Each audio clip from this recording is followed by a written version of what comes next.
So మొన్ననే ఒక case వచ్చింది, క్యాన్సర్ కేసు, 85 ఇయర్స్ ఆమె. నిమ్స్కి తీసుకెళ్లారు. నిమ్స్కి తీసుకెళ్తే ఇంకేం చేయలేము, సో ఆల్రెడీ 4th స్టేజ్లో ఉంది, తీసుకొని వెళ్ళిపోండి అన్నారు. తీసుకొని వెళ్ళిపోండి అంటే వాళ్ళు కాంటాక్ట్ చేశారు. సార్ లేడీ సిమ్టమ్స్ అడిగాము. సార్ కాన్స్టిపేషన్, మోషన్ రావట్లేదు, వామిటింగ్స్ వస్తున్నాయి, సివియర్ పెయిన్ ఉంది, వీక్నెస్ ఉంది, తినలేకపోతుంది.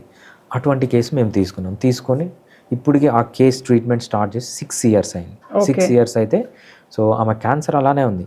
పెయిన్, కాన్స్టిపేషన్ తగ్గింది, పెయిన్ తగ్గింది, బాగా ఫుడ్ తీసుకుంటుంది, బాగా కొంచెం వెయిట్ పుటాన్ అయింది. సో ఇలా రేర్ డిసీజెస్ ఏవైతే ఉన్నాయో, కాంప్లికేటెడ్ డిసీజెస్ అయితే ఏవైతే ఉన్నాయో, ఏవైతే వేరే వాళ్ళు వదిలేస్తారో మా వల్ల కాదని, అటువంటి కేసెస్ హోమియోపతిలో ట్రీట్మెంట్ చేసిన చాలా ఉన్నాయి. బెస్ట్ గుర్తుపెట్టుకోవాల్సింది ఏంటంటే homeopathy has answer for every disease. It doesn't mean ప్రతి డిసీజ్ మేము క్యూర్ చేస్తాము, డిసీజ్ లేకుండా చేస్తామని కాదు, but some or other benefit పేషెంట్కి ఉంటుంది. ఈ విధంగా సర్జరీ లేకుండా క్యాన్సర్లు కంప్లీట్గా క్యూర్ అయిపోయిన కేసెస్ కూడా హోమియోపతి ట్రీట్మెంట్ ద్వారా చాలా ఉన్నాయి. అలోపతియే పూర్తిగా క్యాన్సర్ని అది కంప్లీట్గా క్యూర్ చేయలేకపోతుంది సార్. అలాంటి టైంలో హోమియోపతి అనేది క్యూర్ చేసింది 1-2 కేసెస్లో అని చెప్తున్నారు. రైట్.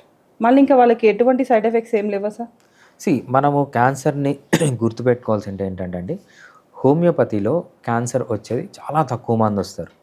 ఎటువంటి వాళ్ళు వస్తారంటే ఆల్రెడీ 4th స్టేజ్లోనూ మల్టిపుల్ క్యాన్సర్స్ వచ్చి మల్టిపుల్ ప్లేసెస్లో క్యాన్సర్ గ్రోత్ అయ్యే వాళ్ళే చాలామంది వస్తారు. డెత్ దగ్గరికి వెళ్ళిన వాళ్ళు, డెత్ దగ్గరికి వెళ్ళిన వాళ్ళు, మేము అలోపతి మెడిసిన్స్ ఇంకా వాడము అని కొంతమంది ఎవరైతే అడమెంట్ ఉంటారో అటువంటి సీరియస్ కేసెసే మా దగ్గరకు వస్తాయి అన్నమాట. ఆ సీరియస్ కేసెస్లో కూడా most of the cases, for example 100 cases వస్తే మోర్ దాన్ 50% కేసెస్కి ట్రీట్ చేయొచ్చు. We are not saying we can completely cure, but we can give some relief. ఈ కేసులో అయినట్టు ఆమెకు క్యాన్సర్ అలానే ఉంది, స్టమక్ క్యాన్సర్ అలానే ఉంది, బట్ ఆమెకి ఎపిటైట్ పెరిగింది, పెయిన్ తగ్గింది, అదేవిధంగా వామిటింగ్స్ తగ్గింది, నాజియా తగ్గింది, మోషన్ బాగా ఫ్రీ అయింది.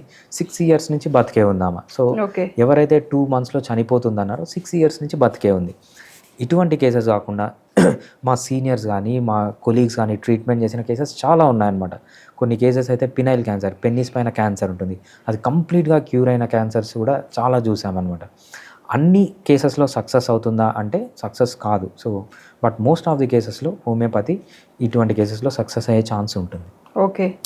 అలోపతిలో కూడా అన్ని కేసెస్లో సక్సెస్ అనేది ఎక్కడ ఉండదు కదా సార్, దేంట్లోనూ సక్సెస్ అనేది 100% ఉండదు. రైట్.